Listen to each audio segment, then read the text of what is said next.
Last night we added it all up and figured out that he is about 10 months into his sentence. That includes the time served before he was out on bond, and that includes the time served whenever they took him illegally when they were not supposed to. Uh, they said he had a court date. That court date was continued, but they arrested him anyway. That's a whole other story, but the point is he was not supposed to be in jail again, and it took them several days to correct that mistake. But that also happened before the plea deal, and so that combined with his pre-bond detention was a total of 5 months, and that was all in county.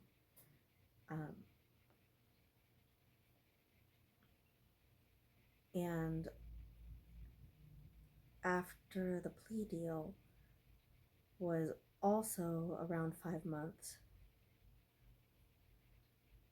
It was a couple of weeks in county, about a month in receiving, and the rest of it was prison.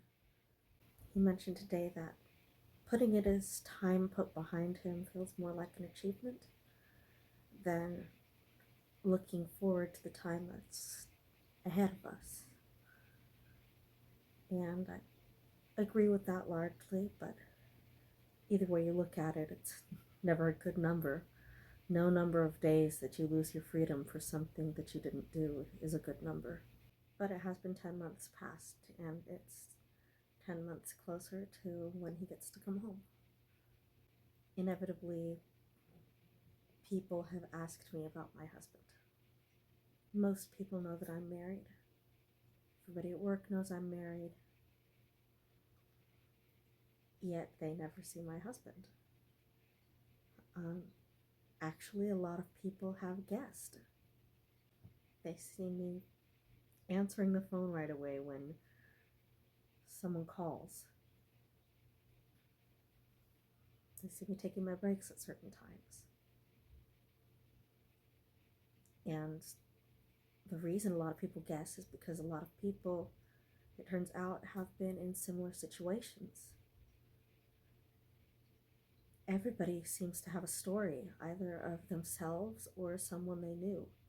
Either one, getting accused of something they didn't do and just not being able to fight it, or two, doing something that, yes, it was stupid, but they got completely punished outside of the proportion of what was reasonable. I'm talking about not stealing something, but being with someone who stole something and getting convicted for stealing.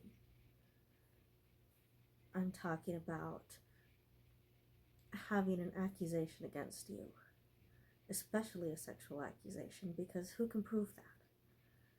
You can prove it with DNA maybe, but then how can you prove consent? You can't. Not unless it's very, very obvious. So people are getting accused by their ex-girlfriends. And then you get people who did something stupid like peeing on the side of a building. And then now they're on the registry because technically they exposed themselves. I'm not going to get into too much detail about that because most of those aren't really my stories to tell. But the point of it is that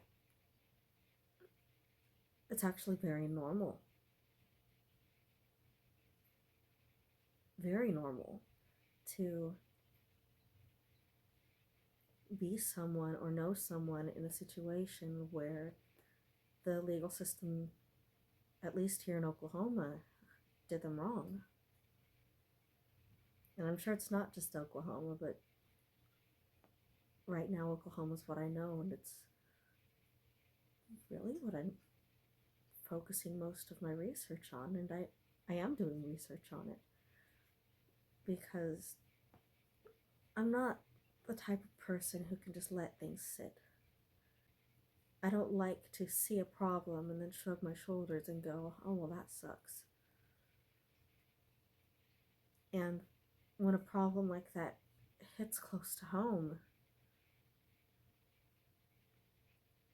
guess it's just more of a motivation to, even if I can't do anything about it, to at least learn something about it.